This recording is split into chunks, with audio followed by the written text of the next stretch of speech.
There we go. There we go. Thanks. All right, take two.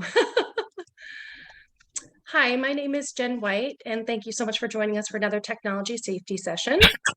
I'm the co-founder of New Hampshire for Safe Technology and live in the Monadnock region of New Hampshire. Sorry. That's okay. Thanks, Sydney. My journey with the dangers of wireless technology started over 12 years ago. At the time, I lived in Connecticut. I've been a small business owner for over 20 years and thus had been an early adopter of wireless technology for my business. Had heavily used a cell phone for many years, had Wi-Fi in our home, and also had a smart meter recently installed in our home. There was also a rad tower at the Yukon Research Facility, which was on top of the hill behind our house in the backwoods. For a couple of years, I'd been experiencing strange symptoms such as awful pressure headaches, as if someone had put my head in a vice grip and was tightening it. Severely disrupted sleep cycles, ringing in my ears, dry and irritated eyes, anxiety, and just fatigued all the time. Thus started my journey of various doctor's visits and numerous tests, all of which determined there was nothing wrong, but of course I knew there was. I started tirelessly researching my symptoms, knowing that this was not all in my head. Something was making me physically ill, and I was determined to figure out what it was. A friend who was in the holistic health field mentioned Ems Sensitivity. I had never heard of that before. So I went home and looked it up. At that time, there wasn't much information out there, but I happened to find a website for a man out of the UK called Lloyd Burrell, who was electrosensitive, which is a term that I use lightly now, as I know this affects all of us. And lo and behold, these were all the symptoms that I had been experiencing. To keep a very long story short, I discovered that my body had maxed out and that through years of continued use of wireless technology, my body could no longer handle it. Slowly, I started reducing my cell phone use, hardwired our computers at home, and worked tirelessly to try and get our smart meter removed from our home. After the utility company refused, my husband and I decided to push our plans that we had to move up to New Hampshire, and we moved within a year. We found a home to purchase that still had an analog meter, but I was so scared once I heard that they were converting the meters that I actually locked my meter up, which was kind of crazy at the time because I'm not, extreme in any way. And I worked for months and months and months with Eversource to finally agree to give me a self-meter read. At that time, I thought to myself, why should someone have to work so hard to fight for their health and realize at the time the system is broken? I'm here today to encourage you to advocate for your rights, your health, and your freedom, as the agencies that we thought we could trust are not doing that for us. Here with us today is the amazing Cece Doucette, our dear friend and mentor, to educate on simple tips we can take to protect our health from the dangers of wireless technology. Welcome, Cece. Thank you so much. Absolutely. So I'll give you a little background on Cece for those who may not know. Cece Doucette helped her children's schools become the first of the nation to take precautionary measures with wireless technology. She is the director of Massachusetts for Safe Technology and works with schools, communities, municipalities, and legislators to address wireless radiation and public health. She is also the Education Services Director with the International Nonprofit Wireless Education, which offers affordable 30-minute online training for schools and families and corporate safety induction. Cece was honored to co-chair the technology panel for the Health in Buildings Roundtable Conference at the National Institute of Health and to present state and local policy at the International EMF Medical Conference of 2021. She has been featured on Genius of Wellness, Boston 25 News, PBS, EMF Warriors, and EMF Summits with Lloyd Burrell, Josh Del Sol, and Patrick Vandenberg, and also in films Generation Zapped and Wi-Fi Refugees. So Cece so graciously will be presenting all of the information for us today, and I'm going to pass the mic over to her. Thank you so much, Jen. It is such an honor to work with you guys up in New Hampshire, and I'm so very grateful for all the work that is being done in New Hampshire with the legislature, and now for all the hard work you guys are doing to take this out into the communities, because that's really where change is inspired from, is when people become informed and they go, well, wait, this just isn't right. And then they work with their local authorities and their state legislators and then their federal legislators to get it changed. So we're excited to keep the momentum going in New Hampshire, and it's such an honor to be with you here today. I'm going to go ahead and share my screen. Whoops, one sec. Let me get into screen sharing. Okay, Jen, can you give me a nod if you can see my slides? Yep, all good. Okay, great. So again, Jen White, Deb Hodgson, Lori Schreier, and others are working very hard on all of our behalfs up in New Hampshire. So thank you guys. And that MTPW after my name just means I had the privilege of earning a master's of technical and professional writing from Northeastern University, along with my undergraduate there in communication studies. And in a million years, I never would have guessed this is what I'd be using that skill set for, but I'm really honored that I enjoy public speaking.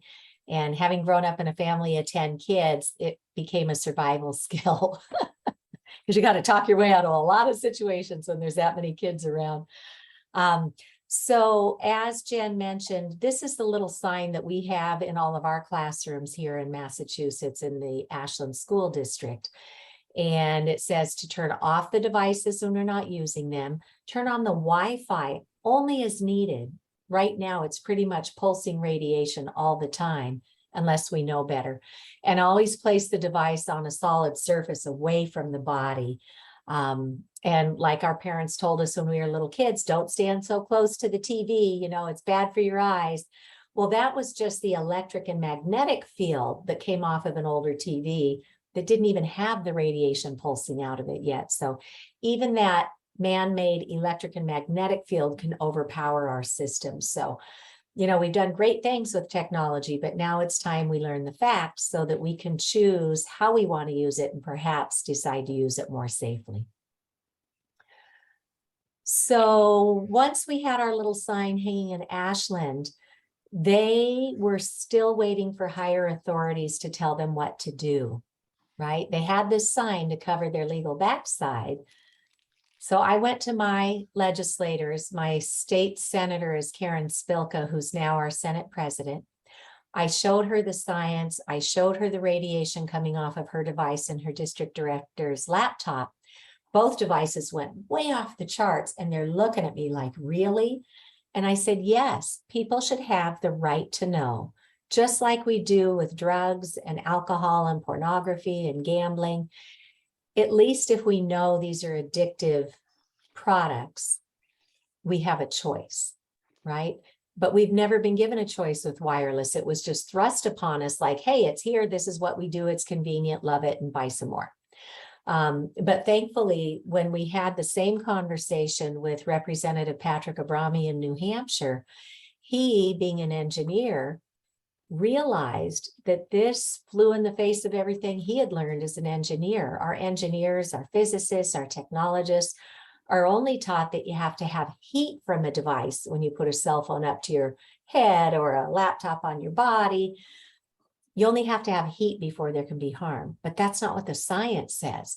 So our public radiation exposure limit set by the FCC allowed this much radiation, but the scientific literature indicates the harm is happening at hundreds of thousands of times below that heat threshold. And we'll take a look at the science in just a minute. So I was really honored to work with Rep. Abrami and Deb Hodgson from New Hampshire for Safe Technology and others to introduce legislation in New Hampshire. And we'll talk about the great bills that we've done there. On this journey, I've been so blessed to be introduced to many of the world's leading scientists and doctors whose life's work is studying microwave radiation. And that's what this radiation is that comes out of all of our wireless devices. Sometimes you'll hear it called EMF. Those are electromagnetic fields of radio frequency radiation or two-way microwave radiation that continuously pulse this spiked electronic, erratic signal that's really harmful on our cells. So EMF, RF, microwave radiation, we're talking about all this same man-made energy. So we have formed an international nonprofit called Wireless Education, where we've taken this big amount of information and distilled it into these little courses that can be completed online in about a half an hour. So we have one for schools and families, we have one for corporate safety, and right now we're moving them over to a new platform. So they're offline at the moment, but we anticipate being back up for this fall. So we can literally train our schools, our workforces in about a half an hour online. We do charge a small fee because we have overhead that we have to pay for. So, and then we had a panel of world-leading experts come to the Massachusetts State House under the direction of Dr. Deborah Davis back in 2015. And Dr. Deborah Davis is the founder of arguably the world's greatest research repository on wireless radiation. It's called the Environmental Health Trust. And Dr. Davis was also on the team that won the Nobel Prize for climate change. So she thought when she first heard about wireless radiation, oh, if there's anything to that, surely I would know because she's one of our country's leading scientists. And she didn't know. But when her little grandson, who was just a toddler, could pick up a phone, get into it, and keep himself busy while the adults chit-chatted, she's like, well, isn't he smart, first of all? But what do we really know about this? And she knew from her work on lead that the child's brain goes through massive development from the fetal stages up through the early toddler ages, and we really need to protect the brain. So that's when Dr. Deborah Davis started poking around going, what do we know about this? And she discovered all the science around the world showing huge biological effects. So she brought this panel to our State House here in Massachusetts in 2015, 2016. And I was astounded to be in a room at the State House, standing room only, of people who knew about this issue. Because up until then, I didn't have anybody I could speak to about this. So it was such a blessing that Dr. Davis brought a team of experts to the State House. And then a couple of years later, I was asked to co-chair a technology panel in the Health in Buildings Roundtable Conference down at the National Institutes of Health. And I include this one. So all these blue underlines are links, and we're going to make our slides available to you when we distribute the video.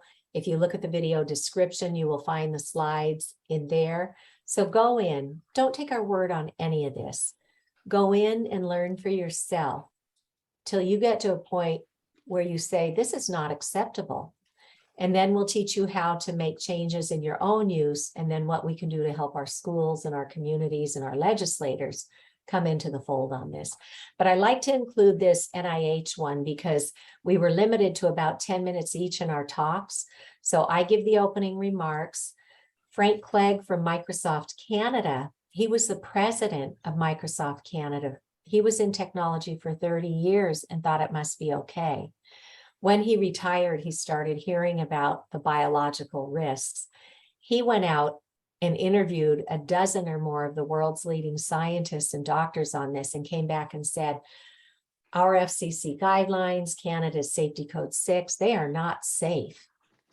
So Frank Clegg is a really good ally in this work. We had Theodora Scarato, who's the executive director of the Environmental Health Trust. We had Peter Sullivan. And I found Peter's work through a lecture online where he was talking about his experience. He had been a fighter pilot before he was a Silicon Valley engineer. So like his friends invented the cell phone, but he'd been a fighter pilot, you know, Top Gun.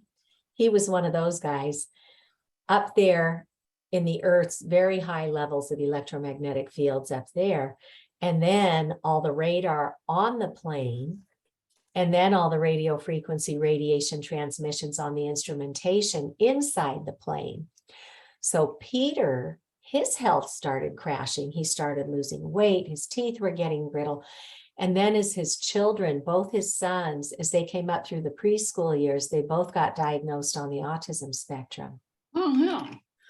Yeah. And so Peter and his wife did what most parents will do when a child is diagnosed. You start looking at the diet, you clean out all the commercial toxins, and you go to a clean organic diet. They went so far as to have the heavy metals removed.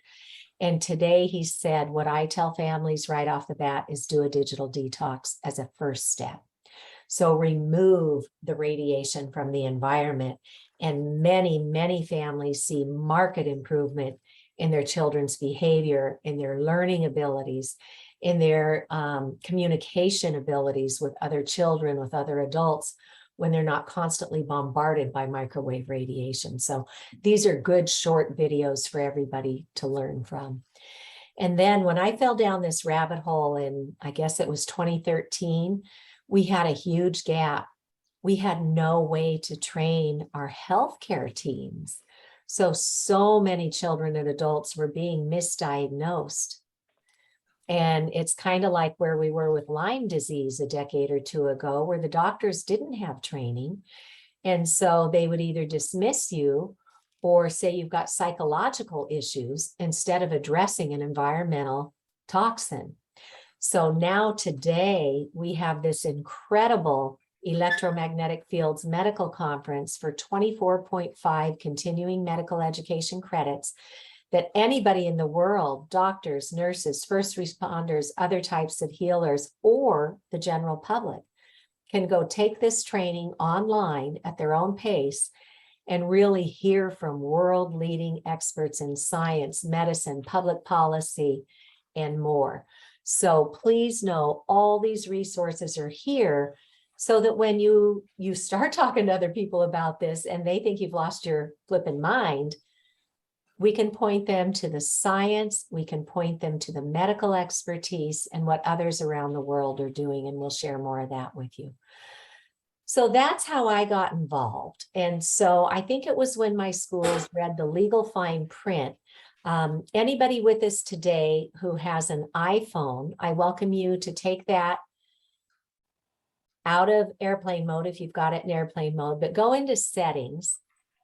And there's a website that our friends at Environmental Health Trust did called See the Fine Print that shows other devices, but I can talk you right through where it is in the iPod. So from settings, a little ways down, hit general.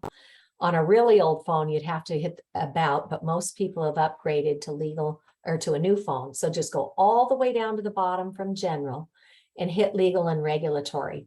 And you can remember how to get back here if you want to share this with somebody else. Remember the acronym GAL, like this gal gave this talk, and here's how we were told how to find it. So general, legal and regulatory, and then maybe 4 down, you will see RF exposure. This radio frequency microwave radiation that they politely call energy. It tells us in there that this device was tested at a distance away from the body. So if you are putting this in your bra or your shirt or your suit pocket or your waistband or your back pocket, you are exceeding the FCC limits for public radiation exposure. And those limits, by the way, were never biologically safety tested, and they allow hundreds of thousands of times too much radiation. A little further down in that fine print, it suggests that you use a hands-free option. So they're telling you don't touch a radiating device. And they suggest that you use speakerphone. Creating distance is certainly important. They'll say use a headset, but you got to be careful which ones you use.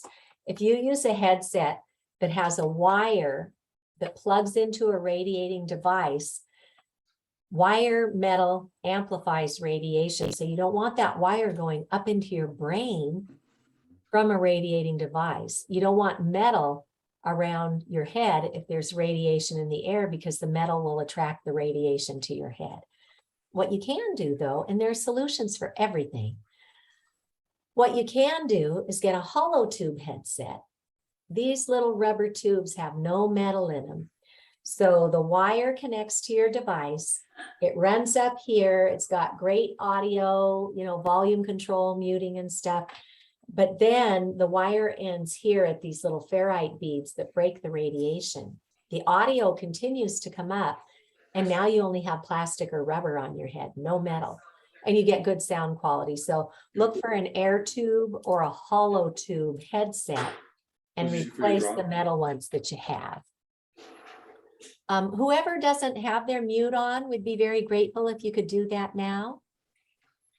So this invisible exposure is hard to get our minds around, but if the pandemic has taught us anything, we need to be vigilant with invisible toxins in our environment. So I went after a grant in my little town of Ashland, Massachusetts. It was not easy. I had to do a lot of education, and it took me 3 tries with our town to get a grant to put this acoustimeter on loan in our public library, which measures microwave radiation. And then after the first medical conference in 2019, I flew all the way out to California to meet a doctor from Newton, Massachusetts. We came back and got a state grant from our cultural council to put one on loan in her public library. And since then, people out in Pittsfield, Massachusetts have gotten one put on loan in their library too. And I've heard from others around the country that are doing this. Easy solution to get a hold of this invisible toxin. So I want to give you a demonstration now. In my home, knowing what I know, we try and keep as much radiation out as we can. So when I turn this meter on, this is a Safe and Sound Pro 2 Broadband RF Meter. You see that in my house, it's in the green, right? That's where we all should be. The goal in the scientific literature is to be under 10, and the unit of measurement is called a microwatt per square meter. So a square meter of air, how much radiation's in there? We want to be under 10. Right now, I'm at 4.07. So that's pretty good. I get a little bit of pulsation coming from my neighbors. There are a couple of utility meters strapped to my house for electric and solar, and they pulse radiation, but I've got some good distance from those. So watch what's happening though. When I take my cell phone out of airplane mode, and I really honestly do keep it in airplane mode as a rule, because knowing what I know, I don't want to radiate myself, and I just save it for emergencies. But I've just taken it out of airplane mode. And now it's looking to make a handshake with the nearest cell towers and routers so that it can transmit and receive data using microwave radiation. So I haven't done anything other than turn my phone on. And just with that, it continues to pulse up into the red zone several times a second, right?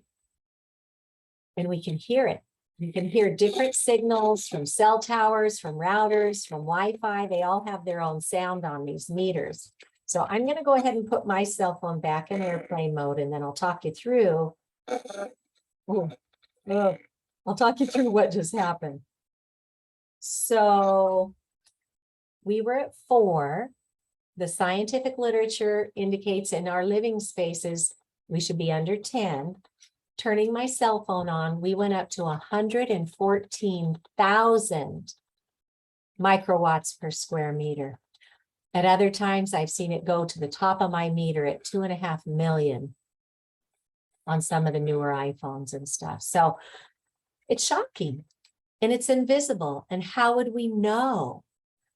But I think when we start looking at the science, people can start connecting the dots on why they're having these wackadoo health problems that nobody can seem to figure out. So my local cable station was very gracious to me. They came in and we did a walkthrough of my home with everything turned on that most people have radiating in their homes. And one by one, we assessed each exposure and then offered some solutions for how you might start to remediate. So this is a 23-minute public service announcement. Doing the walkthrough with the acoustimeter. This one over here is the Safe and Sound Pro 2 that I just showed you. Both are excellent meters. This one's just a little newer and might have a little higher sensitivity, but both are good meters. This one on the right is the one that was recommended at the medical conference. So what does the science tell us? In the long term, our own government has completed studies, this one by the U.S. National Toxicology Program. This is the gold standard in toxics research worldwide. They went in 20 years ago and started a study expecting to find that, of course, cell phones are fine, because that was the technology of the day 2 decades ago, when 2G and 3G were the top of the heap. What they found, however, was clear evidence of cancerous tumors and DNA damage. Now, clear evidence is the highest of 5 categories they can assign. So this is the world's leading toxics researchers giving it the highest public warning. Cancers, DNA damage, and more. Infertility, other studies show infertility. They've taken male human sperm, exposed it to a laptop with the antennas turned on. It changed the DNA, slowed the motility, and caused far fewer sperm to be viable in just 4 hours of exposure. It was when I was reading the infertility studies that I thought, holy moly, we've got to figure this out. And that was the day I found my courage to go way outside of my comfort zone and start having this important conversation. It's not an easy conversation because the industry has spun this at every turn. For example, when this National Toxicology Program study came out, they had an unprecedented 3-day peer review at the National Institutes of Health with world-leading scientists and doctors and public health experts. And then they concluded clear evidence of harm. The industry will take that and say, oh, that's just one study. You need more than one study to make sure something's true. Well, right after we did ours in the US, Italy's Ramazzini Institute concluded another large study that corroborated everything we found here. They were looking at cell towers. We were looking at cell phones. So the World Health Organization in 2011 classified this as a group 2B possible human carcinogen. What was missing at the time were these animal studies, which is what these 2 large studies were.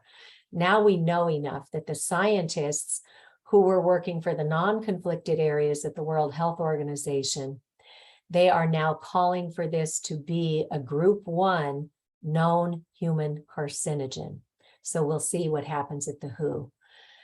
Neurotoxicity. So Dr. Hugh Taylor runs the OBGYN program at Yale University Medical.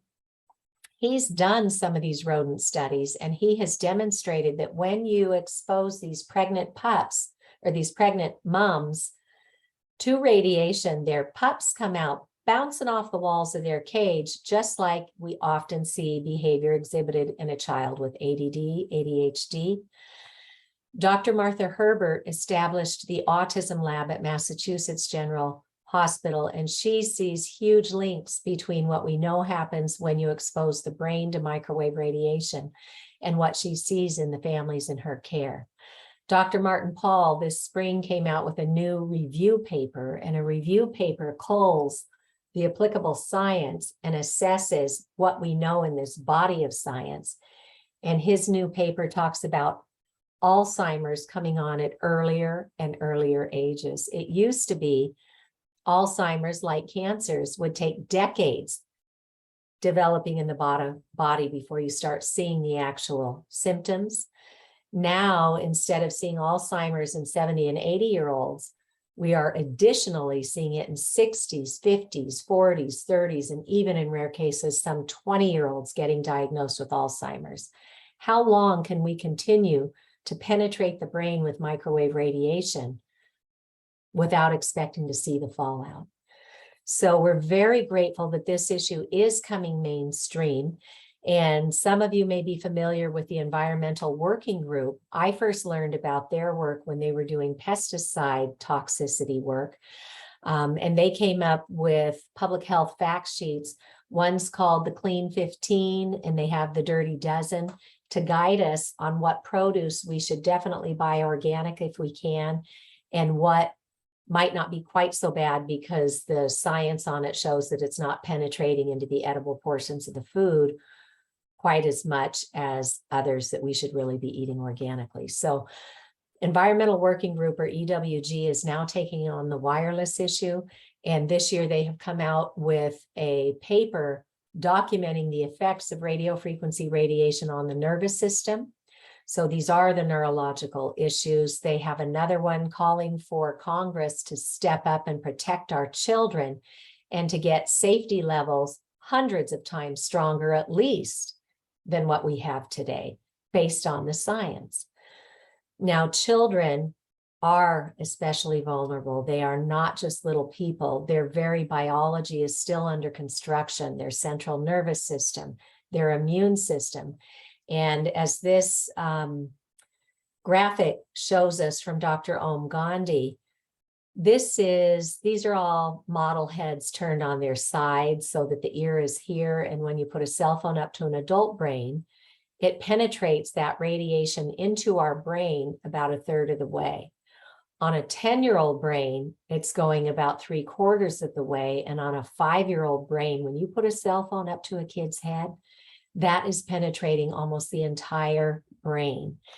And the reason being is that as adults, our skulls are fully formed and offer some layer of protection. But a child's brain is still developing and it has a thinner skull, so more radiation is getting in, and a child's brain has a higher water content in it. And we know that this radiation is particularly active with water. It's conductive. So we need to learn this, and we need to be vigilant, and we need to start taking steps to protect ourselves and our loved ones. Now, here's where a lot of people have their aha moment. In the short term, we already know that the Americans with Disabilities Act has long since recognized what we call electromagnetic sensitivities. And this has been since 2002. They have had guidelines for how to accommodate people with electromagnetic sensitivities. But here's what happens. So many people don't sleep well today, and we now know scientifically why, at least one cause why. So our brains have something called the pineal gland. The pineal gland in the wee hours of darkness, as part of our circadian rhythm, releases melatonin. Melatonin goes in and regulates our sleep, but it also helps to escort through the blood the toxins of the day that have been broken down and are ready to be exited out of the body. But what happens is our brain is waiting for the wee hours of darkness to release the melatonin. It can't distinguish between man-made light energy forms, such as microwave radiation, and natural daylight. So if we leave this radiation pulsing in our sleeping areas or in our homes where the routers are beaconing throughout the entire home, or if there's a cell tower nearby or a utility smart meter, pulsing, pulsing, pulsing, pulsing, pulsing, our brain thinks the lights are on, and it doesn't properly release the melatonin. So we want to create distance. We want to turn off the radiation whenever we can and shield if we have to. And then time and again, people come back and say, I didn't want to know this. I didn't want to hear about it. And I'm like, welcome to the club. None of us did, but here we are. But they'll say, I took a chance and I turned everything off last night. And I slept through the night for the first time in ages. So insomnia is a big one that we can fix very quickly.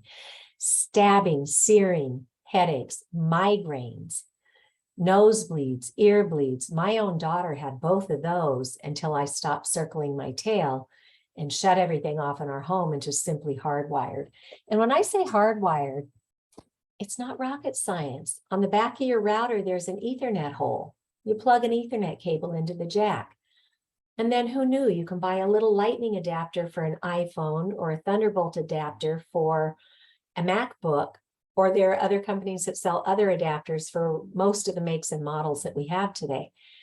And then you just run your signal through the wires and go into your device and one by one, turn off all those antennas that are in there. You can usually find them in the settings. So it's not rocket science to fix this. And once I did this in my home, my daughter's headaches, she actually, a kid in high school getting an optical migraine. Where does this come from? Well, now we know.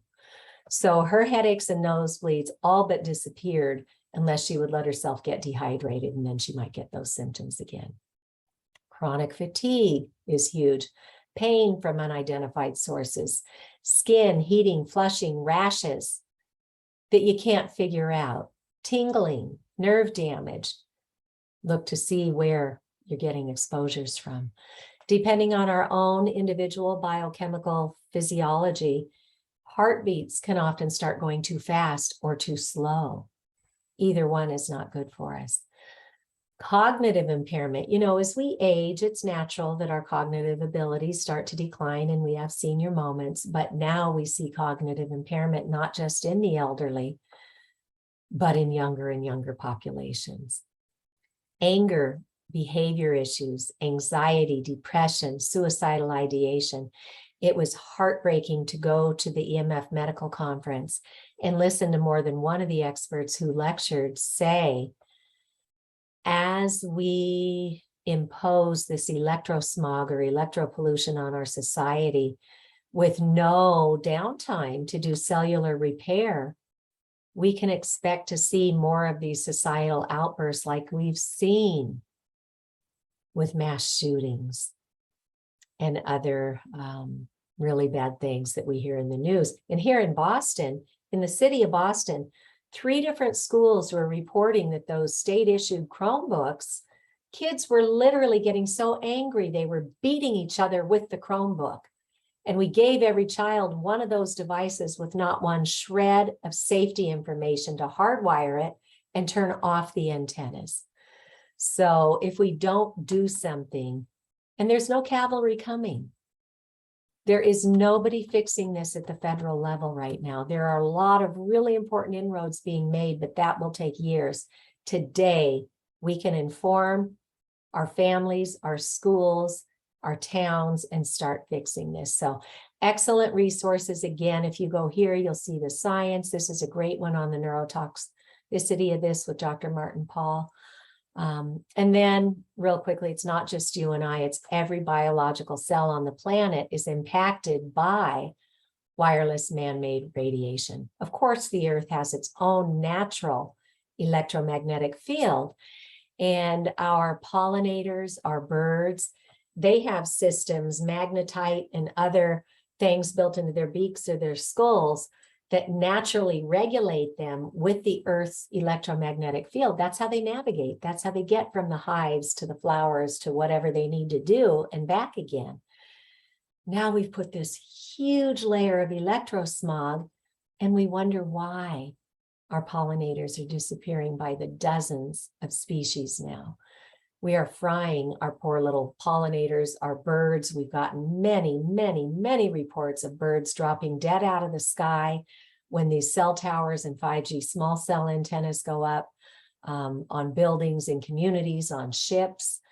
And then energy consumption. Oh my goodness. Greenpeace came out with a report back in 2012, so 10 full years ago, that said if the cloud were a country, 10 years ago, it would have been the 5th largest consumer of energy in the world. So we've got to get a hold of what we're doing. And then behind the scenes, the human atrocities that are happening to get the dozens of minerals that go into every one of our electronic devices. We would never just toss it aside and get the shiniest new one that comes out if we truly in our hearts understood the cost of human life that goes on to get us our cool little gadgets. The data warehouses, the networks, and our personal devices consume energy night and day. All the streaming that the industry is pushing us towards, the industry is buying up the entertainment industry, and they're pushing the public to stream so that they can make more money.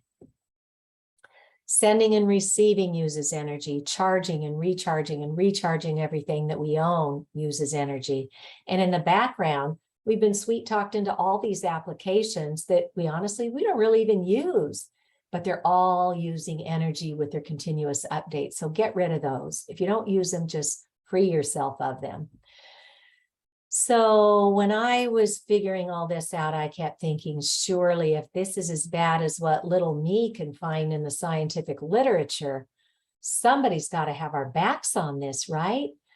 Well, in 2015, Harvard's Law School Center for Ethics came up with this incredible report called Captured Agency: How the Federal Communications Commission is Dominated by the Industries it presumably regulates. And look at the graphic they chose for this report. It's a revolving door. And that's exactly what's happening with the FCC and the industry. Industry leaders are sitting on the FCC commission, and they are setting laws that protect their corporate interests instead of the public interest. So that $30 million study that our National Toxicology Program did was commissioned 20 years ago by the Food and Drug Administration. But today there are different people running the FDA, and the one who's in charge of the radiation control area is this Dr. Jeffrey Shuren. And when that report showed clear evidence of harm, he should have taken that and translated it into public policy to protect us. Instead, he went to his buddies at the FCC and said, no problem here. Let's just keep doing what we're doing. You don't need to change those public radiation exposure limits. One might ask what would possess Dr. Shuren to do that, and you don't have to look very far to find out that guess what? He's married to a woman who's a partner in a law firm that represents the wireless industry. So he should have been nowhere near execution of public policy around radiation control. And sadly, this goes all the way up to the World Health Organization. I mentioned that in 2011, they classified this as a group 2B human carcinogen. Now the independent scientists are saying we know enough now it is a human carcinogen, so it needs to be upgraded to a group 1, which means they would have to set public policy to match the science. So they have reopened their investigation here. This document is hard to find because when you go looking for it at the World Health Organization and you get to that page, it'll say something like, oops, under construction, you can't actually see this, but we can give it to you. The reason being there are two groups at the World Health Organization. One is the real scientists who do their job and you can trust what they do because they are independent. The other is a self-appointed group of industry affiliated people who don't have the credentials to assess this, but they do have the deep pockets and the influence all the way up at the World Health Organization. So we have the FCC, they have something called ICNIRP, the International Commission on Non-Ionizing Radiation Protection. ICNIRP is an agency with very, very heavy industry ties. So the WHO has not confided in the public just exactly who's represented on this new initiative that they have. We suspect it's heavily stacked with industry, but to their credit, at least they're saying we need to look at cancers, we need to look at electromagnetic sensitivity, we need to look at infertility and other things. So they are acknowledging the science is there. We'll see what happens in the coming years with that. So let's not wait. We know what we know because the science tells us what we know. And we're seeing the fallout in far too many children, adults, and species on our planet. So here's the good news. Here's what we can do. On the back of your router, as I mentioned, flip it around and you'll see Ethernet jacks. Get a really long Ethernet cable and run it to wherever you use your technology most. If you're going to buy an Ethernet cable, upgrade a few extra dollars and get a shielded one. That simply means it's got a foil liner in it, and that metal will protect the other kinds of man-made electric and magnetic fields from bleeding out into your learning environment or your living environment. These other forms of dirty electricity, EMF, will come into your home like 6 to 8 feet in some cases. So if you're going to do it, just upgrade a little bit if you can afford to. Not going to break the bank for most people. And then most of us have more than one device that we want to use. So who knew you can get this little Ethernet switch and it's just like an extension box for electronics. And every one of these little holes has its own internet address. So you don't have to compete with everybody in the house for bandwidth. So there's so many reasons to use hardwiring, even aside from health. And then just get little cables for each one of your devices. Do an adapter. Like I said, $20, $30, you can get an adapter for your phone. You can get an adapter for your laptop, for your tablets, and then just plug everything in and then go into your settings and turn off the antennas. Now, you cannot use a cell phone for a phone call with today's technology when it's hardwired. You would still need to use the landline. And guess what? If you're not going anywhere, just forward your cell phone calls to your landline, and then you have perfectly safe technology. So step 1, hardwire. Step 2, turn off all the antennas. And I just called my internet service provider and said, we've chosen hardwired technology. How do we stop that triple play box that our internet provider put in our house for internet, phone, and cable. They said, oh, that's easy. Sit down at your computer. They taught me how to get into my account online, and I just went into wireless settings. And at that time, there was a 2.4 gigahertz antenna in that box and a 5 gigahertz antenna. And I just went off, apply, and it gave me a message like, you know, you're turning off everybody's Wi-Fi. And I said, yeah. And then I went back down to my utility closet where that box was, and I measured with my radiation detection meter, and it was beautifully radio silent, literally radio silence. So it's really important to measure, because now the industry is pushing this 5G and Internet of Things. And that means they want to put an antenna or multiple antennas in every electronic device that you buy today, so that they can capture your data and sell it to people who want to sell you more products. So having a device is critically important. Some people will go in with their neighbors and they'll all pitch in and get one. Others will just buy it outright. Others will buy one and donate it to their library so the whole community can borrow it. So however you think to do it, it's really important, because otherwise you could be sitting here thinking you got it all. And that's where I was. One of my girls came home from college. She was teaching swim lessons in our backyard and wanted to print out her swim schedule from her laptop up in her bedroom. And she said, hey, Mom, do you mind if I turn on the Wi-Fi real quick? And I said, that's okay. Just turn it right back off when you're done. So she printed out her swim schedule. And then the next work day, I was sitting in here and I had eaten a clean organic breakfast. I slept pretty good the night before, but I just felt like the earth was sucking me down again. And I've never felt good under fluorescent lights. That's another man-made form of dirty energy. And my body's always told me this isn't healthy. And that's how I was feeling, but I didn't have anything on that I knew of. So I picked up my meter and I went, well, what is it? And my meter went into the red zone. And I turned around and it was my printer back here. Well, the little icon on my printer was not glowing for Wi-Fi. So I looked it up. I just pulled up the manual online, and there were 3 antennas in that one printer. So all I had to do was go into settings and find them and turn them off and then measure again. So it's very tricky that everything we buy today may be coming in with another radiating antenna. And my husband just bought a new stove and it gets delivered to the house and it's a smart stove. And I went, uh-oh. And sure enough, if you wanted to pair that with your phone, you could turn your stove, your oven on miles away. Why anybody in their right mind would do that, I don't know. But hey, it's an option.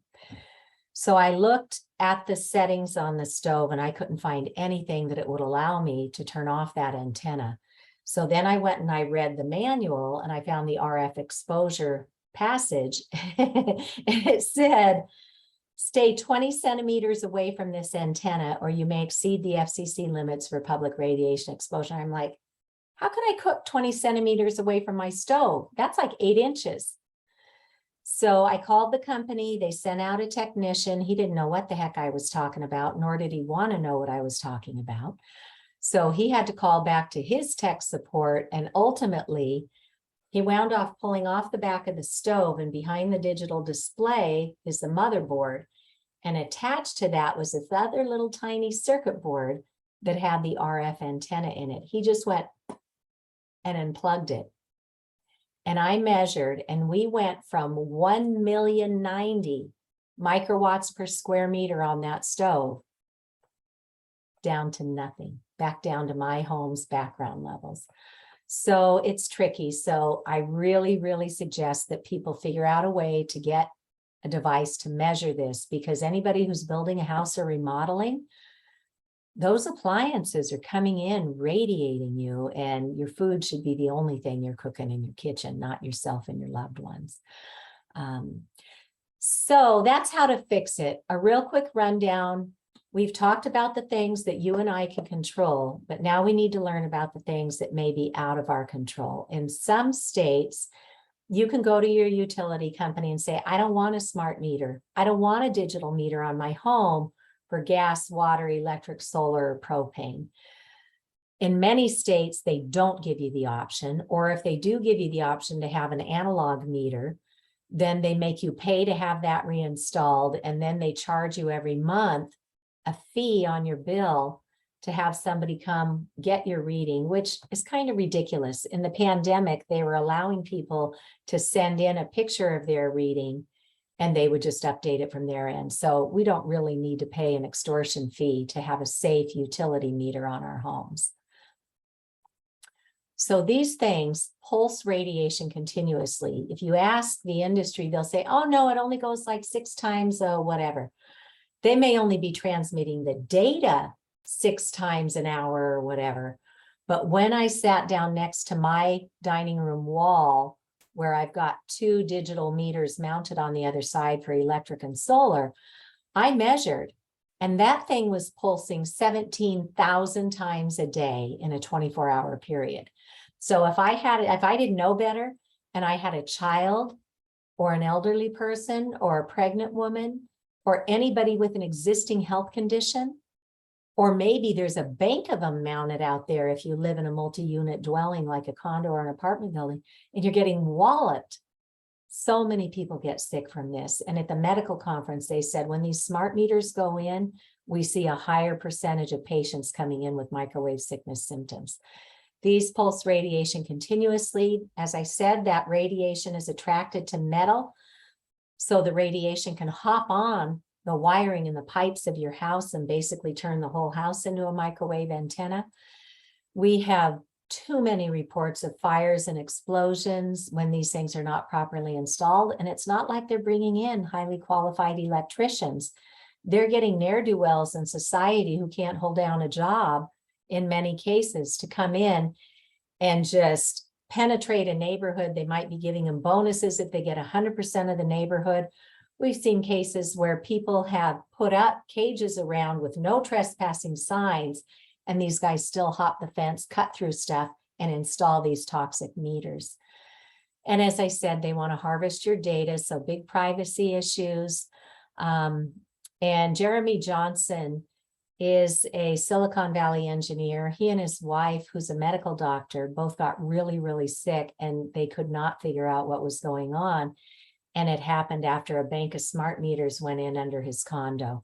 So Jeremy gives a really good TED Talk here, and he's dedicated his life now to consulting with people to help them learn how to remediate. So there are consultants out there that we can contract with.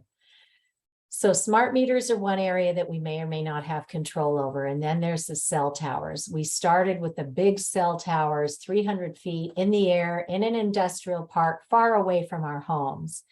And then they started encroaching closer and closer. And they decided if you can paint these big macro antennas the same color as the building, well, heck, you can just mount them right on the building or on the rooftop. Craziness. So what we need to do is be careful to look at the non-industry funded science when we have this conversation. And I got in way over my head and couldn't remember where I found all of this incredible information. So as a tech writer, I just started building a very simple research repository, no bells and whistles, but I wanted to make it quickly skimmable so I could find things again and then make anybody in the world welcome to use it as a launch point for their own investigations. So the science tells us that we should be at least 500 meters away from any of these transmitting cell towers. And in America, that translates to 1,640 feet. So look at the non-industry funded science, and you can go plug in an address at this website, antennasearch.com, and you can see within a 3-mile radius of your address how many of these macro cell antennas or cell towers exist. When I put in the address for our state house here in Boston, there were so many. The industry has penetrated our big cities so heavily. At the time, it couldn't give me a 3-mile radius. It could only give me a 1-mile radius. And in that 1 mile, we had 70 cell towers and over 1,000 of these giant antennas pulsating 24/7. And the science tells us they should be at least a quarter of a mile away from where we sleep, where we go to school, where we work, where we play, where we worship, where we go for medical care, at least a quarter of a mile. And for vulnerable populations of children, the elderly, pregnant women, and anybody with a health condition, it should be at least a half a mile away. And even that is a false sense of security. There is no safe level of microwave radiation in the scientific literature. So definitely maximize the distance, but don't fall for a safe sense of security. Hardwiring technology right to the premises and then picking up with cabling and adapters indoors gives us incredible technology without radiation. And the speeds when we hardwire are faster. The signal is more reliable. Our data, our privacy are much better protected, and energy consumption. Wireless consumes 10 times more energy than hardwired technology. So cell towers, and now the latest revenue stream is for small cells for the Internet of Things, the IoT. 5G just means fifth generation technology. Okay, we had 3G, 4G, now we've got 5G, but it's a whole new beast. They are using part of what's called the electromagnetic spectrum, and that tells us how fast these waves come and how long the waves are. They've pretty much monetized all they can squeeze out of the longer waves, and all that's left of the spectrum are these little tiny millimeter waves. So they're spinning it up that we're going to have 5G and we're going to bring you faster downloads for all your streaming and entertainment purposes, for smart cities, for super highways. And like I said, they are buying up the entertainment industry. This is part of their new revenue stream. And their solution is not to get rid of all the big antennas we've got, because they have to use those as the backbone. And in fact, they have to put more in as the backbone to power up all these new small cells that they're bringing in. And this is what some of them look like, right? These little canisters. But they're also putting them underground, under manhole covers and stuff where you wouldn't even know you're standing there getting radiated. So they're adding these shortwave millimeter waves on top of the existing infrastructure. So it's a whole additional layer of electrosmog. And these little dinky waves can't go through buildings like these longer waves do today with 3G and 4G to get to your stuff inside. So they're adding more. And these little waves can't go through objects like buildings and trees and stuff. So you'll see they come in sometimes under the cover of night and they clear cut the trees. They just lop them down so that their radiation can travel, which is an atrocity for our communities and the environment. And their goal is to put millions of these in at the curb, outside your bedroom and mine, every 2 to 12 houses. Think about that. They used to be in industrial parks far away. Now they can legally put them outside your window, unless your town's zoning code says, no, we do not consent to putting these in residential areas. So when I did the map of Boston, these are little towns here in the proper Boston. And every one of these dots is another one of these small cells by all different carriers on top of those 1,000 big cell antennas. So here's the kicker. These were never tested for safety. And Connecticut Congressman, U.S. Congressman Richard Blumenthal was at a hearing for the Commerce Committee, and he said to these two industry leaders, so please share with us how much money has been spent to prove this is safe before we brought it to market. And these guys kind of hemmed and hawed and then ultimately admitted, we don't know of any independent scientific literature that shows any kind of safety on this. So Blumenthal says, so as far as health and safety is concerned, we are flying blind here. And that's the way our system rolls. Computer World and others are already reporting 5G is a bad joke. It's not even doing what they're spinning up, getting the same speeds as we were with 4G. And then Verizon in January boasted that they are now exposing 100 million people to small cells in our big cities. And then Dr. Beverly Rubik and Dr. Rob Brown put out a paper showing evidence for a connection between COVID-19 deaths and cases where we have allowed exposures to radio frequency radiation to penetrate our societies. And it makes sense because our biological cells only have so much energy. That energy is pretty finely calibrated to everyday cell repair and regeneration. When you start adding on environmental exposures, especially ones that you never stop, and you're radiating yourself 24/7, our poor little cells are in there going, I can't do this. And then we start falling apart, and there's a whole downstream domino effect when we're not sleeping right, when our cells are getting bombarded with microwave radiation. And then you bring in a virus like COVID-19, and our cells, in many cases, don't stand a chance. So it's no wonder that so many people were getting sick, and even more so in areas where 5G and close range microwave radiation was allowed in.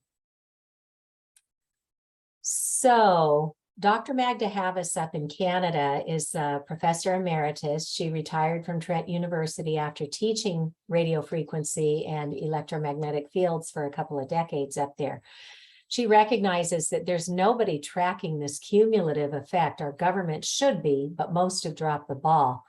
So she is asking citizen scientists who invest in this little meter, the Safe and Sound Pro 2, if you would be so kind to follow her protocol and go walk down your main street at 5 different intersections and log what you're finding. And she's got a little protocol that you follow.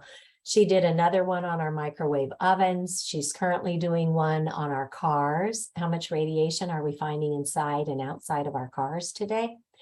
So if you want to be a citizen scientist and help Dr. Havas with her global EMF monitoring project, then you can reach out to them. And Rob Metzinger, who makes that Safe and Sound Pro 2, he's an expert up in Canada as well. He's offering a small discount. So instead of paying $385, you may pay like $307 plus shipping and get a discount on that device. So in the scientific literature on that device, when we're in the red and black, we're in really big trouble here. Amber is 1,000 to 10,000 outside, and green is anything less than 1,000. So this is outside. That's presuming that when you get home, you're at less than 10, where your body can cell repair and regenerate, right? But if we could get to even 1,000 outside when we're on the go, then we might not get too terribly overexposed. So here's some, and that's based on science. Here's some outdoor measurements. Again, less than 1,000 is what we're gunning for. In New Hampshire at the Westmoreland Fire Department, 417, pretty good. Keene, New Hampshire, walking down the street, getting into the danger zone. Nashua in the red zone. Concord in the red zone. And we took these measurements during the pandemic when there weren't a lot of cars going by with their radiation, when there weren't many people walking the streets with their radiating devices. And when many of the offices, they might have had their equipment turned off. So I'm guessing that these numbers are low for what's really happening. Stratham, New Hampshire, where there's a cell tower right down their main drag. North End, Boston, look at this pretty, seemingly beautiful wrought iron street lamp. This is a small cell. These are arrays of microwave antennas at street level, where we have thousands and thousands of tourists going down Hanover Street for these amazing restaurants in our Italian district and the bakery shops. And all these people, we have a lot of little old people who came in after the war, immigrants that live up on top of all these businesses. And these cell towers are right at bedroom height in very, very dangerous levels. And the industry is putting these in our downtown areas all across the nation. So that's all the bad news, guys, but we showed you the good news, what you can do to take care of your own devices, right? Dr. Martin Luther King taught us that when we have meaningful change in our society, it comes through 3 channels. The public engages and then speaks up, like you and I are doing today. The courts eventually rule, and public policy is enacted to theoretically protect the public over corporate profits. So lots of good stuff happening there. I know we've taken a fair amount of your time today, so I won't go into everything in full detail because I want you to be able to dive into this for yourself and look and see what's going on. But I'll step through the next slides and cull some of the highlights. When you get our slides, go back in and do the deeper dive if you're interested. And then when I'm done, we will have time for questions and answers. So legal solutions. We should know that the FCC opened up a docket. That's an official file that the public can put information in to help them make wise decisions. They opened up a docket in 2013 and left it open for 6 years. Tons of science, medical reports, sick people with their documentation in there. They let that sit there for 6 years while they allowed the industry to penetrate our society with all this toxic wireless infrastructure and devices. At the end of the day, they closed that docket and made a report that went into something called the Federal Register. Once something hits the Federal Register, that means it's now official. When their determination that they didn't have to change anything with public radiation exposure limits, when that determination hit the Federal Register, then the lawsuits happened.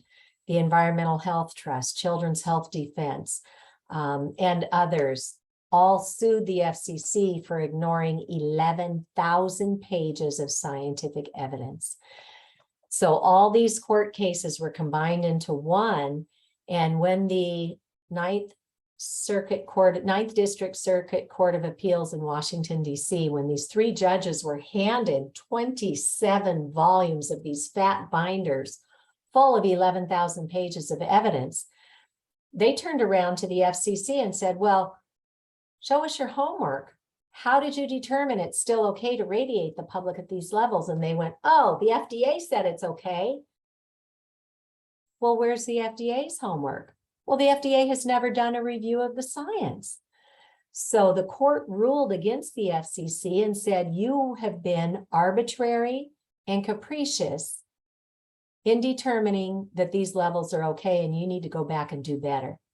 So that's been sent back or remanded back to the FCC, where we still have the fox watching the hen house. So we don't know what's going to happen there, but that was a huge step in the right direction to have the courts acknowledge that there is science here that the FCC is ignoring. So there are other lawsuits and more going on here in Massachusetts. For the first time, the federal court recognized you don't have to have heat to have harm. And that heat threshold is what the FCC sets its limits at. So here in the courts where these children were becoming sick in schools from the radiation from the indoor Wi-Fi exposures, they recognize you don't have to have heat to have harm. So lots of great stepping stones that other court cases can then launch off of. So please feel free to look around at all of this.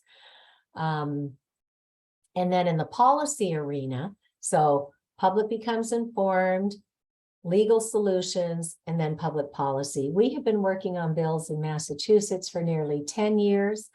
I don't know what's going on with politics in Massachusetts, but we had the exact same conversations with Representative Patrick Abrami out of New Hampshire. And Representative Abrami did his deep dive. He's an engineer, and this flew in the face of what he had been taught. So he's like, okay, here's new information. Let me go look at it. He has this major wow moment when he looks at the science. And Deb Hodgson from New Hampshire introduced him to me. They came down to my house in Massachusetts. We helped him to connect the dots. And he wrote a bill with very pointed questions. Why has the insurance industry, like Lloyd's of London, Swiss Re, AM Best, why have they put exclusions in their policies? They know this is a world-leading risk and they don't cover for damages. So that leaves our towns very vulnerable to legal risk, and our schools. That fine print we talked about, the studies the FCC is ignoring, why don't they account for the biological effects? And why do our limits allow 100 times more radiation than certain other countries do today. And why is nobody looking at the cumulative effect of all this stuff that's in our homes? A classroom with 30 kids or 500 kids in a lecture hall at college with everybody radiating everybody and their neighbor.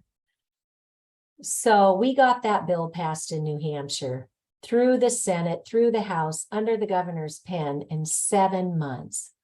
Why it's taking 10 years in Massachusetts, your guess is as good as mine. But God bless New Hampshire. And they now have a new bill.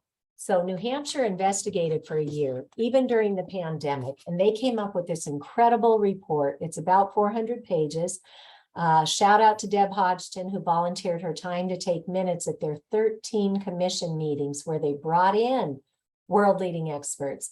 And they also made space at the table for the industry so that we could get a full perspective on what this issue is.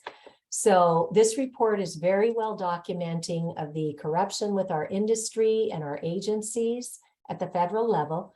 And then it makes 15 recommendations for how to transition away from wireless to hardwired connections to and through the premises. And the first thing that they decided to take off and act on is let's get another bill written for this session that would start with the setbacks. We talked about a 500 meter or 1,640 foot setback from any new infrastructure. The bill is sponsored by both parties, and it also calls for a registry of harm to be paid for by the industry and housed at the state level so that as people are harmed, they can report that somewhere. We need a registry of harm so that we can cull data and make educated decisions on public policy. Dr. Kent Chamberlain served on that commission. He is, at the time, he was the chairman of the Department of Computer and Electrical Engineering.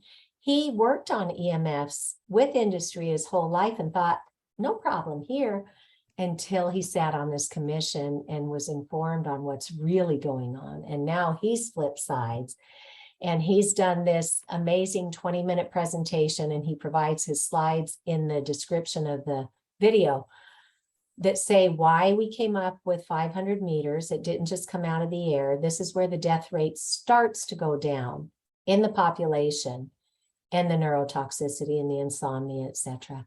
It doesn't actually catch up to the normal statistics till double that at almost 3,000 feet. So, but it's at least a start. It is a compromise already. Frank Clegg, that retired president of Microsoft Canada, sent in testimony, and you can read his full 3-minute testimony here, but he said, wireless technology is no longer advanced technology. It has outlived its useful life as a main source of connectivity. So wireless is out the door.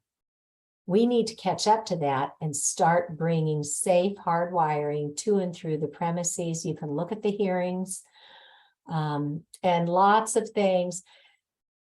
The industry actually comes into our communities and says, oh, if anyone's complaining about this, this is just the NIMBYs, the not in my backyard people, and nobody else is saying anything about this. Well, that's a big fat lie. You can go out to Americans for Responsible Technology and you will see there are more than 150 groups all across our nation that are actively working on this issue in their communities. So, but how would we know? The industry owns mainstream media. You turn on your radio and TV, all Wi-Fi all the time, 5G, bigger, better, faster, woohoo, with not one shred of information on the risks. So you can poke around and see all these towns that are working on it here in our towns. The governments are starting to tune in locally. And we have our friends over at Americans for Responsible Technology. They're culling the best practices and coming up with templates and stuff that every one of us can take to our towns and our town attorneys, because our town attorneys by and large are not any kind of expert on this, but there are attorneys that can be hired for our towns for pretty short money to get our zoning bylaws up to speed. Not to say no technology, but if we're going to have to allow it in because that's the current state of the law, the law was written such that we have some local control if we know enough to fix our bylaws to protect ourselves. So lots of expert materials for us to use. So all across the world, people are starting to ban 5G and get it away from their sensitive areas in their towns. Schools are starting to take action. It's eye-opening to see this expose with the New York Times that shows Silicon Valley executives are banning screens from their children. They are sending their kids to schools with no technology, not hardwired, not soft, not wireless, no technology. And they're having their kids or their nannies sign contracts that there will be no screens around their children. And here they are pushing it into our schools with their 21st Century Classroom campaign. Our friends Patty and Doug Wood at Grassroots Environmental Education, one of their projects is Americans for Responsible Technology, and now they have a new project called Tech Safe Schools, where they've got letters that they'll send out to your schools. They talk about the legal risk, the health risk, and most importantly, steps our schools today can start taking to remediate and transition away from radiating our kids and have even better technology. So we've got our little course here. Environmental Health Trust has wonderful fact sheets that you can print out, and it just goes on and on. Resources left and right. We've got our medical conference. We've got resources for our professionals in the engineering, physics, technology, architecture trades, and solutions for home and work. Let's keep learning. As I mentioned, there are professionals who are credentialed in this. They can come into your house. They can show you what your exposures are. They can also do testing for other indoor quality issues like mold, VOCs, formaldehyde, dirty electricity, all of it. So if you're not a do-it-yourselfer, you can hire somebody to help you. This award-winning film, Generation Zapped, has been shown all over the world, and it's now on Amazon Prime. Most libraries are streaming it in their subscription services, so you can get it for free. Even on PBS, there's been a couple of really terrific half-hour episodes. And then here's that toolkit with Americans for Responsible Technology, where you can go out and grab a template. You can have letters to send to the editor. You can have little fact sheets to give to your neighbors and come together and as a town work on this together. Don't go it alone. Even as well armed as you might be, don't go it alone. My hard lesson learned is that one voice is very easily swept under the rug, especially when all of our well-intended public servants have only heard the benefit of convenience and that they get a financial kickback for letting industry put toxic antennas in at the curb or on cell towers in our community. So once you get a group of people educated, though, now you've got some power. So don't go it alone. Use these resources to build the group in your town and then go to the authorities. And, you know, our kids are watching what we do. We need to be the role models. Let's remember what we used to do before we spent our time in front of a screen. Call a friend, take a nap, listen to music, hang out in the hammock, go for a walk, immerse ourselves in nature, go for a hike, go for a swim, go to the beach, dance, make music, tell a joke, create art, go play sports, do whatever it is that we always used to do before we got sucked in, and model good behavior. One of the healing modalities, I want to come back to this real quick. There's a whole other body of science called earthing or grounding. Every living thing was meant to be connected to the Earth's electromagnetic fields. When we're connected to the Earth, we get electrons that help to regulate our own biochemistry and electrical circuitry. If we walk around on rubber-soled shoes, if we drive around on cars with rubber tires, if we sleep off the ground, if we work and play off the ground, we never connect to the Earth anymore.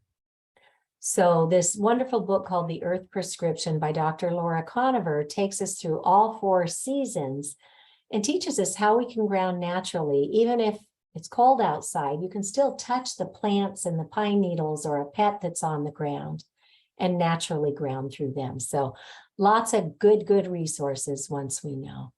And then for our towns, we've got resources here for our municipal leaders. We have to differentiate our public priorities over what the industry's priorities are, which is to sell more and make more money. This is an excellent resource that talks not only about the health, but a dozen of other reasons why it was really bad when we let the industry talk us into wireless as our main infrastructure. We need to get back to reinventing wires and really understand what the future is of landlines and networks. And again, always measure against biological effects. And our Building Biology Institute tells us what those are. That's how come we know that we want to be at 10 or less indoors and no more than 1,000 outdoors. And our Centers for Disease Control and Prevention already has something called the Alara principle for ionizing radiation. That's the radiation we get from the sun or from X-rays or from gamma rays, which we would never leave ourselves exposed to 24/7.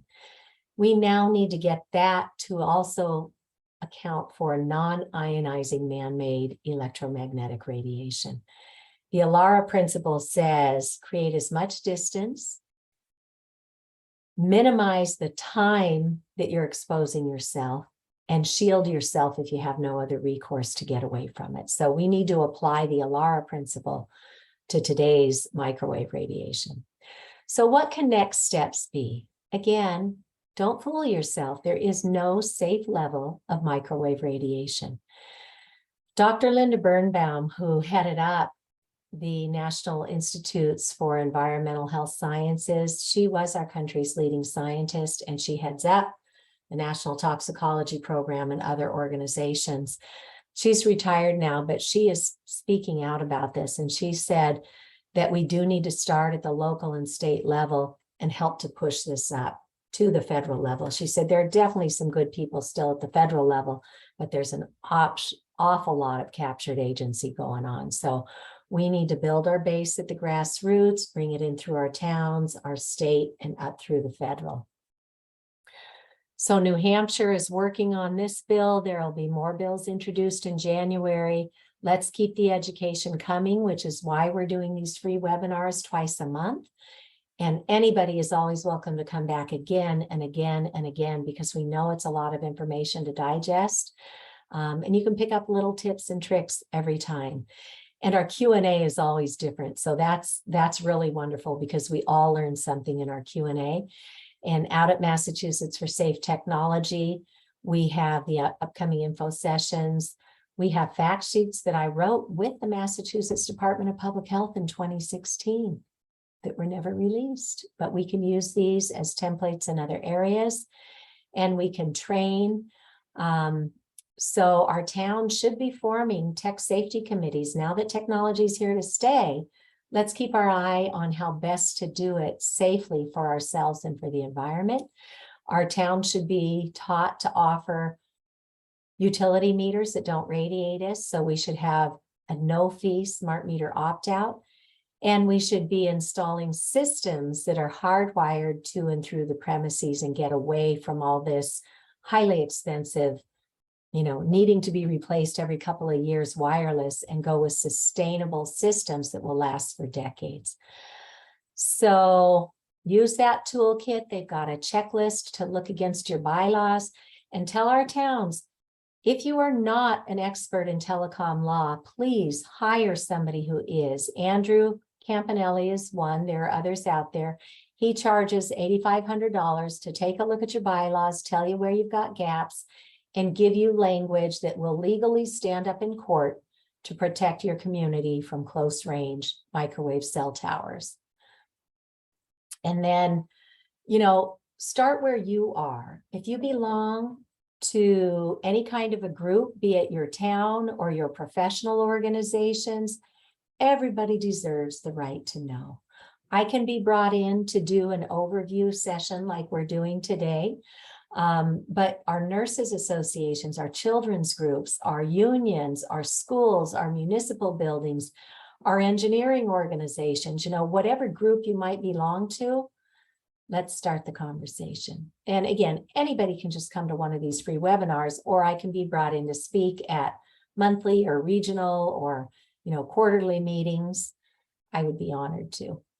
For today, as you walk away and you wonder, what can I do? What's the very first thing that I might do to reduce my exposures? Start looking. What's radiating around me?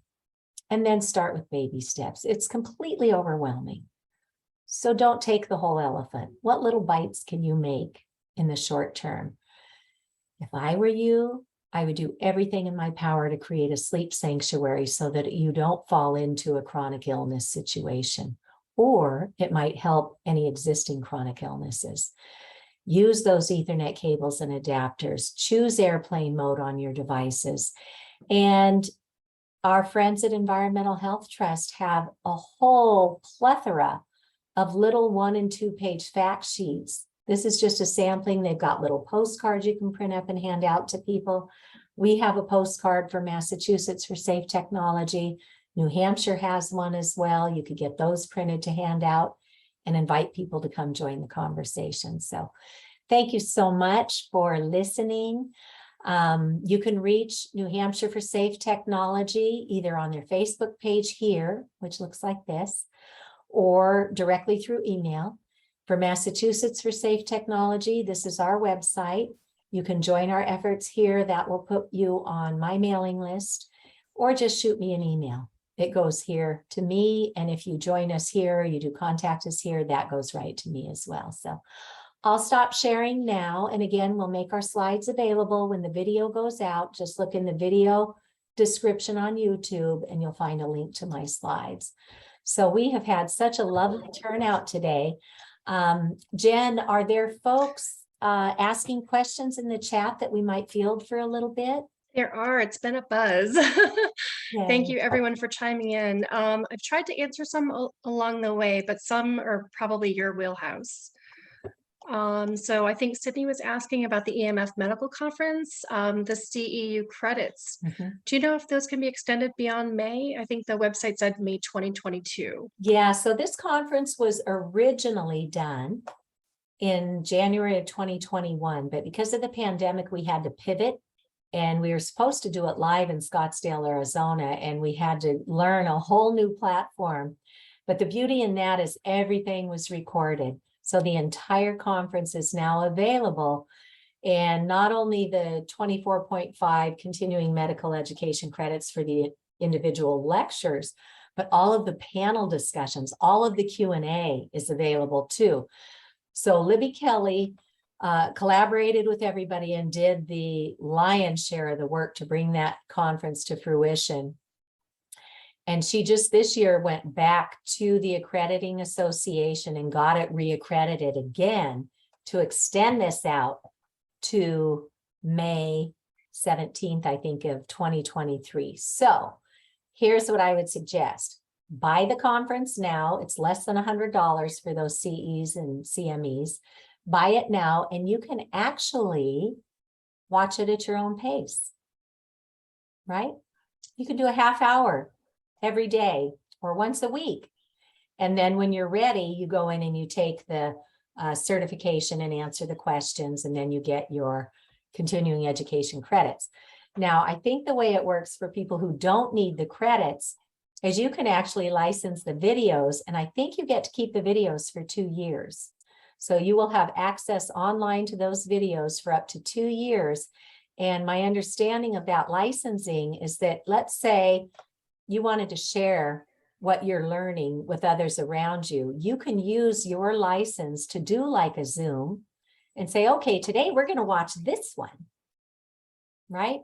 So you can share, you can't give your license away, but if you're there, you can share the content with others around you. So hopefully that will help to extend the availability. But I don't know of another full-blown conference that's being put together, because these things take years to plan and execute. So take full advantage.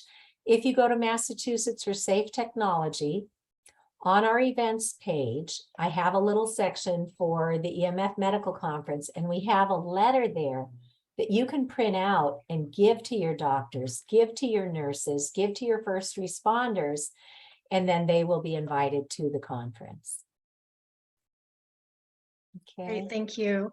I think we had a question about the headsets. I think probably the Airtube headsets were you Mhm. referring to? Okay. I don't see Melissa's on the call, so I can send a follow-up in when I send the links in the slides. Yeah. Yeah, so the Airtube hollow tube headsets, a lot of different groups sell those. I bought mine at a company called EMF.com. And I've had to call them once or twice with my silly little questions, and they've been so good. So they're really good, and there are other companies out there too that do it. Okay, great. And someone was asking about summary sheets for, to educate commissioners because they pass digital pulsing water meters that they have control over. So I don't know if there's a link that we can include, perhaps.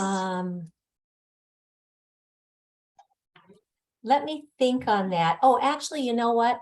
I think Eric Windheim has joined us today. And Eric, if you want to unmute yourself and come chat with us for a second, if I remember correctly, at the Building Biology Institute, where I know you are active and perhaps an instructor, as well as somebody who can be hired to go in and do an assessment and provide an assessment report and remediate.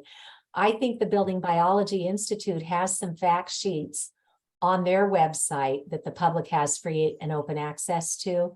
And there might be something in there about the smart meters. So I don't know. Okay, good, Eric, go ahead.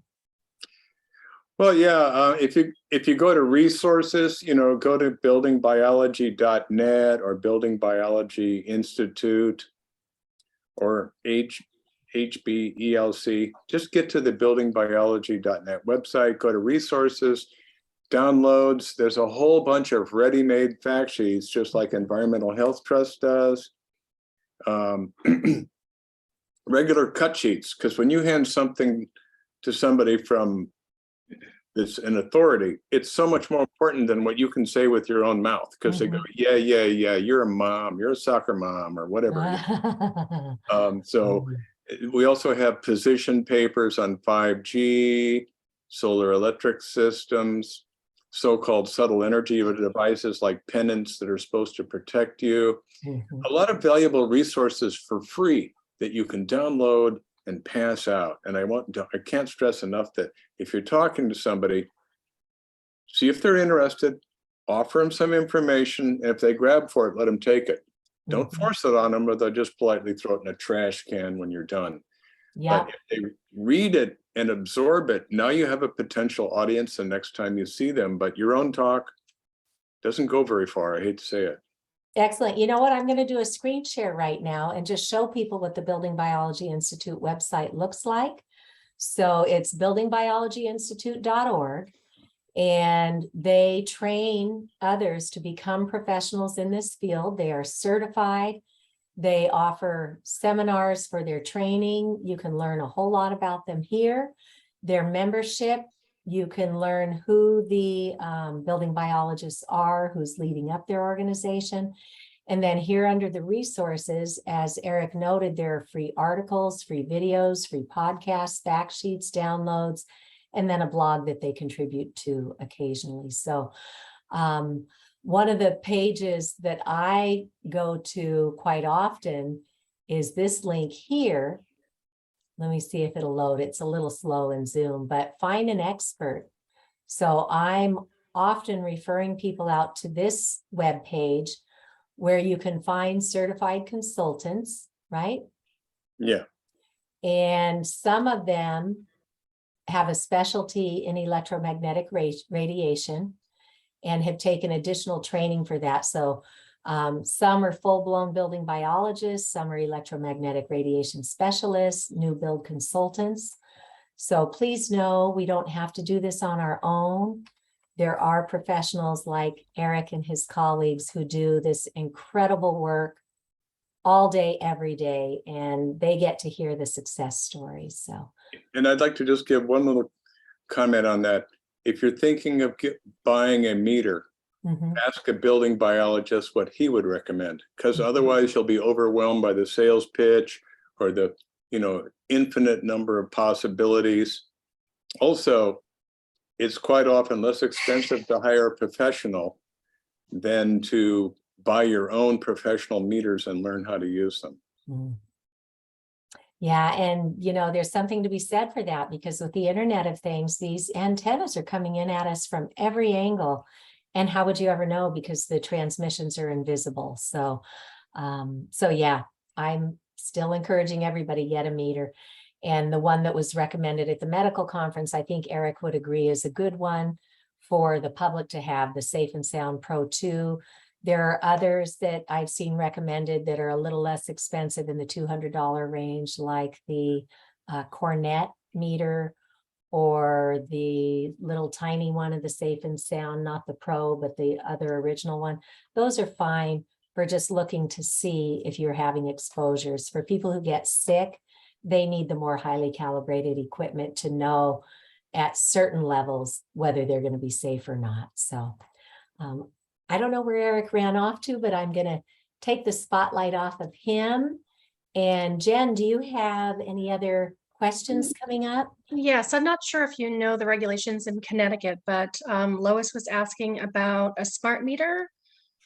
Does she have the right to ask to replace it? And also, I think that she has a water meter that they're looking to switch out for that too. And I used to live in Connecticut, and I did mention when I lived there, and that was 12 years ago, they flat out refused to work with me. So I don't know if that's changed or not, but I don't know if you know any updates on Connecticut where they stand with smart meters versus analog. Unfortunately, I don't think it's a good situation there. I think that in Connecticut, their Department of Public Utilities has gotten very deep in bed with industry, but I do know that there are some legislators there who are working very hard. Representative David Michelle out of Stamford, and Anne, sorry, her last name slips my mind right now, but there are people waking up. I was brought in to do a lunch and learn with the Progressive Democratic Caucus there, so we're trying to get the education out there. But I want to share right now my screen to show you what the Americans for Responsible Technology website looks like. I refer people to this page all the time, and you can look at this join a local group page and go down and see if there are other groups in your state. And look, here's one, Connecticut Residents for Responsible Technology. Join in the groundswell, contact them and see, maybe they're tired, maybe they need some new blood on this. But if you reach out to me, there's a couple other people I know of who have fought off successfully cell towers. But maybe other locals have some insights on how you can motivate to take on the smart meter issue too. Okay, so lots and lots of groups all over the country. And if there's not one in your area, there's a link here with a toolkit where you can start your own group. And here's what they say: learn the facts. Here's resources to learn the facts. Watch Generation Zapped with a bunch of people, and then you've got a groundswell growing. And then, invite friends over to watch it with you, start a Facebook group page, print out the flyers, and then go to the community level and show Generation Zapped at the local library. Many, many libraries have done this, and I can provide you information on that. So that's how you start a group. And hopefully there's a group near you, but if not, there's solutions at every turn. We are all here to help. There was another question about maybe how to properly present this information, like maybe some sort of a toolkit. Mm-hmm. And it seemed to me that maybe, something that didn't overwhelm the recipient. So Leonore had asked, because she meets people in person at farmers markets and presentations and such. So do you have maybe a consolidated version of what we're talking about today that we can provide to her? Leonore, what I do, and I don't know if you've done this already, but here, I know you're here in Massachusetts. And so our friend Chuck, who's the graphic artist whose legs started going jiggity because he kept his cell phone there and his nerves were getting damaged. Chuck came up with he designed this little card for us. And this is like the one that we've shared with New Hampshire, and they've now designed one too. Thank you to Jen's brother, who's a graphic artist as well. But something like this is good to have in hand, because you can talk to the talking points in here where they talk about the independent science, they talk about public policy, they talk about there's, videos and forums, and then you can hand them something to take with them, and they can go right to Massachusetts for safe technology. So when you're tabling at a farmer's market or something, you don't have a lot of time to talk to people. So just letting them know that this came to market with no safety testing. The science is now showing it's extraordinarily harmful to us and to the planet. And then there are excellent resources. They can go right to Massachusetts for technology, safe technology, and dig around all they want, right? So Leonora, I'd suggest you get a bunch of these printed. I go out to Vistaprint when I see they have their 50% off sales, and I have a whole bunch done. And then I have chunks that I can take with me when I'm going out into the communities. So I hope that answers your question. Or, go look at Environmental Health Trust. They've got a lot of 1-pagers, 2-pagers there that are meant for you to print out and take with you. So just see what your passion is and which one really resonates with you. Great. I think there's a lot of nice comments in the chat. So Sydney made some really good points of iPhones or smartphones you can hook up, and I think I've not even done this, but you can text or go online, but the safest is our nice little trusty corded landline, which I think a few people were saying it was really hard to these days even find a provider. So I wonder if there's, I'm sure maybe a simple Google search, but whatever area you're in, I'm sure that maybe you can even talk to your neighbors or do some research to find out who the local provider is. Yeah, call your town hall. They usually are in the know about what's going on there. Call your planning office or your zoning board, or your town clerk is always a good resource for information. Okay, great. And I have that same phone, Jen. Yeah, we've talked about this before. Yeah, I got it at Staples. It was the AT&T CL 2909. And the reason I picked that one is I went out on one of the boards where people have electromagnetic sensitivities to see what they use. They like this one because it doesn't have an electrical cord. Because like I said, some people are so sensitive to any man-made form of energy that even an electrical cord can make them feel unwell. So I just want to do the best I can for my family. So that's why I chose that one. It just has a phone jack and plugs into my phone jack in the wall. So yeah. I think it was Sydney that mentioned something about a pet. Sydney, you're welcome to come off mute if you'd like to talk too.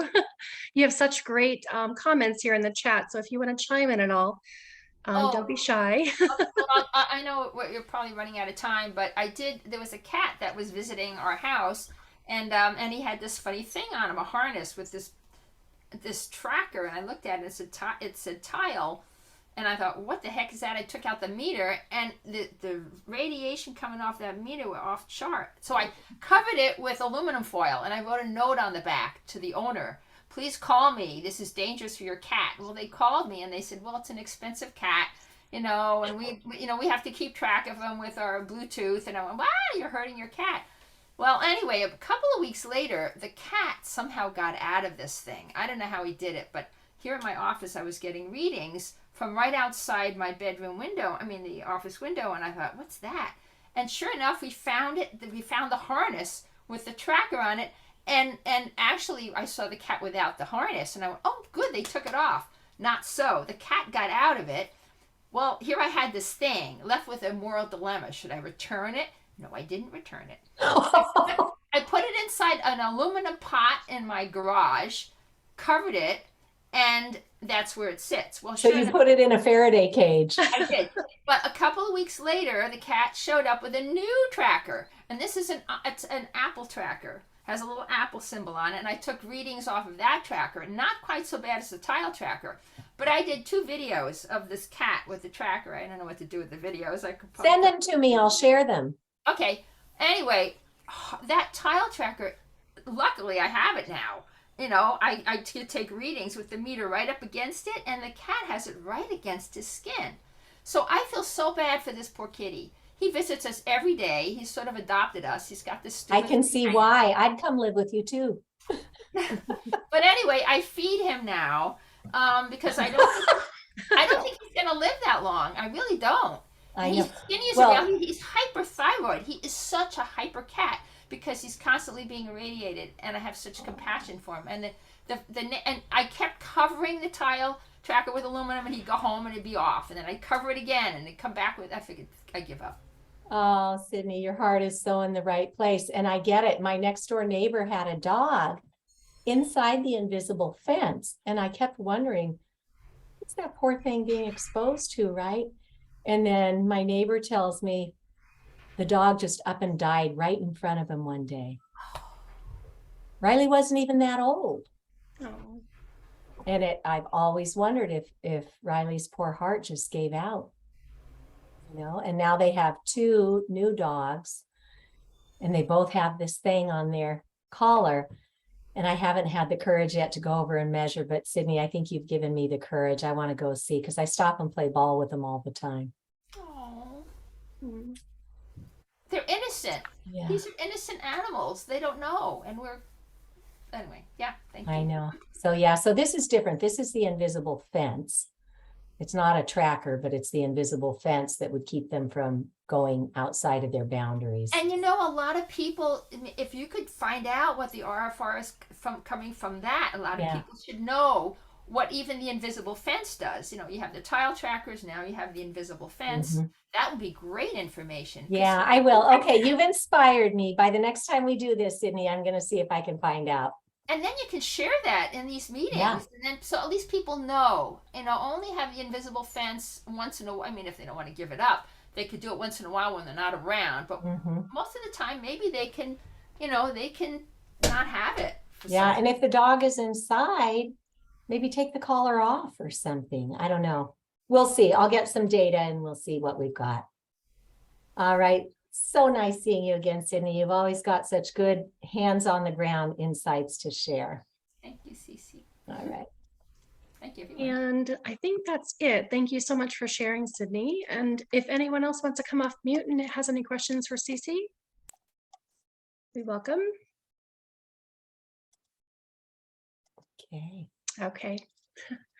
Well, thank you so much for everyone for joining. And as always, Cece, we are so grateful for you. We don't know where we'd be in New Hampshire without you. So thank you for all of your efforts and for your partnership. And you're just amazing. So we really Well, do appreciate right you. back at you. This totally takes a village, and I just got a pretty good head start on most people. So everybody who's out there learning about this and then finding the courage to do something about it, you know, we all are inspired by one another, and we do get tired. So it's important to get fresh blood into this. And parents and grandparents who are not going to sit still while their children are being radiated, and pet owners and farmers. And, you know, this impacts every corner of our world now that they put all these satellites up in the sky and it's orbiting around us. And so thank you, everybody, for sticking with us. Keep learning, keep sharing, and let us know how we can help. All Thank right. you. Thank you. Bye, Thank everyone. you. Take care. Bye-bye. Bye.